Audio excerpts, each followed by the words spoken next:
है गाइस, तो मैं कहने वाला हूँ एक चीज़, अपना घर अपना ही होता है, क्योंकि वहाँ पे रेंट नहीं देना होता। अगर आपको रेंट देना पड़े तो आपको आटे दाल चावल का भाव पता चलता है।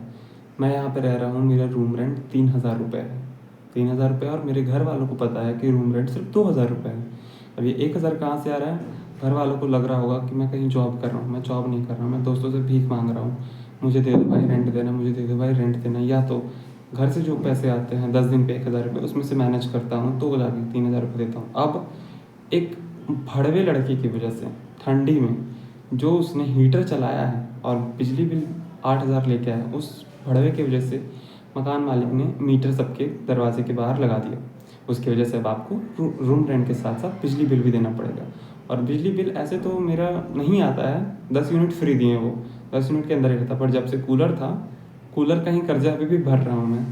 350 रुपये अभी इस महीने देने मुझे, पर मेरे पास फ़िलहाल अभी 3,000 रुपये। और ये 3,000 रुपये की स्टोरी सुनो। घर से मेरे आए 2,100 रुपये रेंट देने को, ठीक है, और भाई ने मेरे भेजा 1,300 रुपये मेरे खाने पीने को, और एक दोस्त से मैं लिया था 1,000 रुपये। अब देखो, मैं वो 1,000 रुपये भी खा गया घर से, जो 1,300 रुपये थे वो भी खा गया, और जो रेंट आया था उसमें से भी खा गया। भाई बताओ, इतना मैं कमीना हूँ पैसे खर्च करने में। मतलब इतने पैसे देखे मैं बोला भाई अब तो रेंट दिलाएगा ना, जबकि मुझे रेंट देना चाहिए था पहले, क्योंकि मकान मालिक मेरे सर पे नाचेंगे। इस बार पता नहीं ऐसा क्या हुआ है कि 5 दिन हो गए हैं, मतलब मेरे 10 को महीना लगता है, पर मकान मालिक ने मुझे कुछ बोला ही नहीं। आज 16 तारीख है, कुछ नहीं बोला उन्होंने अभी तक। इसकी गनीमत है, क्योंकि इससे पहले मैं जहाँ रहता था वहाँ का मकान मालिक गांड में डंडा कर देता था भाई पैसे के लिए। रोज़ रोज़ अगर दरवाजे से निकले नहीं कि पैसा नहीं दिए, लेट हो गया, बस। यहाँ के थोड़े ठीक हैं, तो घर पे मुझे बहाना बनाना पड़ा। मेरे पास बस 2,000 रुपये बचे थे, जैसे तैसे करके 2,000 बचे थे। रेंट 3,000 रुपये था और बिजली बिल मेरा 350 रुपये आया था। तो मैंने सोचा कि घर पे बहाना बनाना पड़ेगा। फिर मैंने घर पे कॉल किया, मम्मी को बोला मुझे पैसे चाहिए, घर से पैसे आए भी 6 दिन हो गए हैं, और मैंने गैस भरवाया है और साइकिल का टायर चेंज करवाया है, तो अब तो मुझे पैसे की ज़रूरत है, प्लीज़ 500 मत भेजने बोलना 1,000 से प्लस या 1,000 रुपये। मेरे घर पे भी पैसे की तंगी है, पर मैंने बोल दिया। मुझे कुछ देर में 1,000 रुपये आ गए। मैंने जैसे तैसे करके एटीएम, बगल के एटीएम गया, एटीएम से पैसे नहीं निकल रहे भाई। अभी सुबह गया एटीएम थोड़ा दूर वीटी पे, वहाँ से भी पैसे नहीं निकल रहे, एटीएम भी आउट ऑफ सर्विस है। फिर जाके दूसरी जगह से निकाला, मैं 3,000 हो गए हैं, अभी रखा हुआ हूँ। मकान मालिक को बोलूँगा कि अंकल जी आप बिजली बिल अगले महीने ले लेना, क्योंकि मेरे पास अभी नहीं है। और मेरे दोस्त ने अरेंज करके मुझे 500 रुपये दिए थे, तो मैं चाहूँ तो उन्हें बिजली बिल भी दे सकता हूँ, पर मैं फिर खाऊंगा क्या? मैं भूखे मरूंगा फिर। मेरे पास लिटरली अभी 450 रुपये हैं अलग से रेंट के अलावा। हालांकि सुबह अंकल जी ने मुझे देखा, मेरे मकान मालिक ने 6 दिन बाद 10 को रेंट देना होता है, 16 को आज, फिर भी उन्होंने कुछ नहीं कहा मुझे। तो मुझे अब शायद उन्हें दे देने चाहिए पैसे, मैं दे दूंगा। उन्हें ढूंढने गया था मैं, पर वो नहीं मिले मुझे वहाँ पे। तो यही सब है, अपना घर अपना ही होता है, वहाँ रेंट देने का लोचा नहीं होता है। और मेरे घर वालों को क्यों लगता है कि मेरा रेंट 2,000 रुपये होगा? क्योंकि मैंने उन्हें झूठ बोला है कि मैं जहाँ था पहले वहीं रह रहा हूँ, और वहाँ का रेंट 1,800 था, फिर अगले साल 1,900, फिर 2,000 हो गया, ऐसे हुआ। तो इसी वजह से फिर मैंने रूम चेंज कर लिया। अब रूम चेंज करने के बाद 3,000 रुपये रेंट हो गए।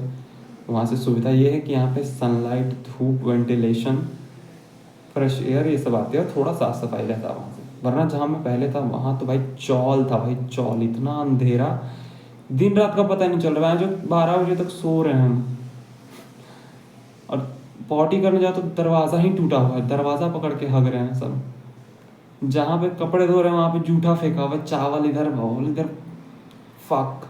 कपड़ा बर्तन कहाँ दो इंसान जब सब तरफ भात दाल फेंका हुआ है? तो इतना कीचड़ जैसा माहौल था, इतना गलीच जैसा, कि मैंने वहाँ 2 साल कैसा सर्वाइव किया, मुझे ही खुद पे तरस आता है भाई। मतलब मैं सर्वाइव करने को कर सकता हूँ, गर्मी भी सर्वाइव कर ही रहा हूँ। पिछले पिछले महीने रेंट देने थे तो मैंने कूलर बेच दिया, क्योंकि दिक्कत हो रही थी भाई, 1,000 रुपये कौन देता। तो इसीलिए, हालांकि इस मामले में मेरा थोड़ा सा लक सही है कि एट द एंड तक हो जाता है रेंट जमा, वरना मेरा तो ऐसा लक्षण है कि मुझे लात मार के भगाएंगे कोई भी, क्योंकि पैसे होते हुए भी मैं खा जा रहा हूँ भाई।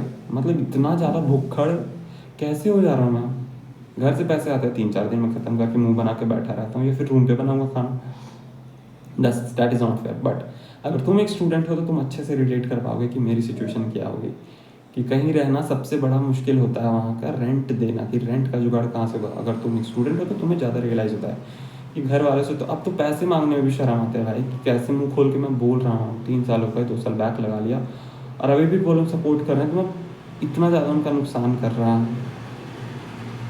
I don't know.